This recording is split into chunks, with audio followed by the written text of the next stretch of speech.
За сайн бацхан өнөөдөр SAT Mathematics-ийн functionsтэй холбоотой бодлогуудыг бодно. За тэгэхээр function гэж юу вэ? Тэгэхээр function бол иймэрхүү харагддаг.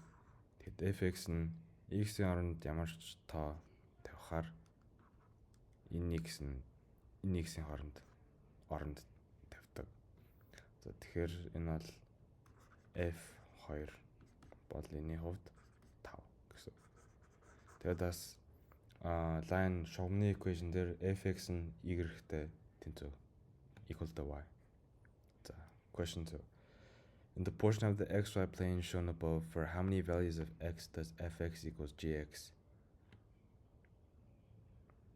За тэгэхээр энэ хэдуудаа fx нь gx-тэй шүрэж байгаа вэ гэдгийг асууж байгаа. Тэгэхээр энэ дэр бол 1 2 3. Тэгэхээр 3 удаа шүргэж байгаа гэсэн үг. За. Тэгэхээр манай хариулт маань D. Question 7. If fx equals 16 plus x squared over 2x for all x is not equal to 0, what is the value of f minus 4 squared? F minus 4. So тэгэхээр equation-ыг биччихье. fx нь equal to 16 plus x squared over 2x. Тэгэхээр энэний хувьд x нь хасах 4. Тэгэхээр бүх x-тэй юмнуудаа хасах 4-оор орлуулна. Тэгэхээр энэ дээдлэх нь 32 болно. Яг үнэхээр хасах 4-ийг өрчин хасах 4 өтер бол 16. Тэгээд 16 дээр нэмэх нь 16 32. Тэгээд divide by minus 8 which is equal to хасах 4. Here, хариулт маань B. Question 11. The functions f and g are defined above. What is the value of g2 inside of f? Тэгэхээр иймэрхүү бодлогонд эхлээд энэ g of x fx-ийн оронд хийчихнэ. fx-ийн бүх x-тэй юмнуудны оронд нь хийчихнэ. Тэр одоо x squared plus 1 нь fx-тэй тэнцүү. Тэгэхээр x-ийн оронд нь g of x-аа биччихнэ. Тэгэхээр хаалт x squared minus 1 нь to the power of 2 plus 1 гэсэн үг. This is f g of x. За тэгээд энэ дээр нь g нь 2 гэсэн үг. Тэгэхээр x нь 2. Тэгээд бүх x-тэй юмнуудаа 2-оор орлуулад энэ бол 3-ыг квадрат 3-ыг 2-ын зэрэгт үржүүлэхээр 9 9-төр нэмэх нь 1 10. Тэгэхээр манай хариулт маань C. Question 14. The function f is defined above for all x is greater than or equal to 2. Which of the following is equal to f of 18 minus f of 11? За тэгэхээр equation эхлээд бичнэ. Язгуур x хасах нь 2.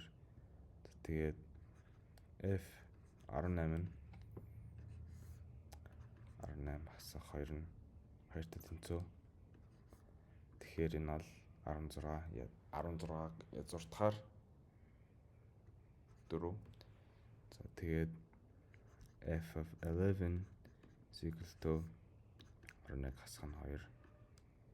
Тэр нь бол 9-ийг язгууртна. Тэгэхээр 3. Тэгэхээр 4-ийг хасах нь 3 нь айлнтай тэнцүү вэ гэдгийг асууж байна. Тэгэхээр fx-ийг x-ийг орлуулахад хариулт маань 1 байх ёстой. За тэгэхээр тэрийг яаж одлох вэ? За тэгэхээр шууд process of elimination-аар бодчихъя. Тэгэхээр f 3 нь 3-аас хасах нь 2 язгууртахаар 1-ийг язгууртах нь 1 бол 1. За тэгэхээр манай хариулт маань A.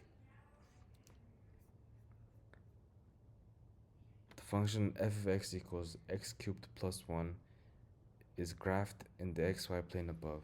If the function g is defined by g of x equals x plus k, where k is the constant and f of x equals g of x has three solutions. Which of the following could be the value of k? За тэгэхээр манай g of x is equal to x plus k. Тэгээд сүүлд function нь y-тэй тэнцүү. Тэгэхээр шугамны equation дээр бичээ. Тэгэхээр y is equal to x plus k. За тэгээд манай x маань slope. Тэгээд y equals mx plus k гэж биччихье. За тэгээд энэ дээр нь has three solutions. Тэгэхээр ямар нэг line шугам нь энэ f of x-тэй графикаар 3 удаа дайрж байгаа гэсэн үг.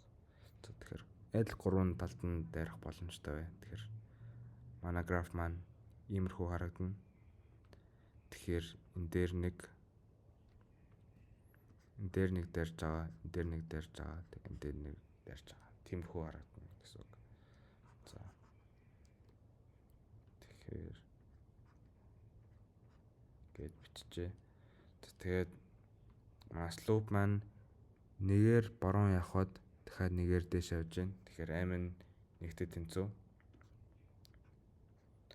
За тэгээд plus k.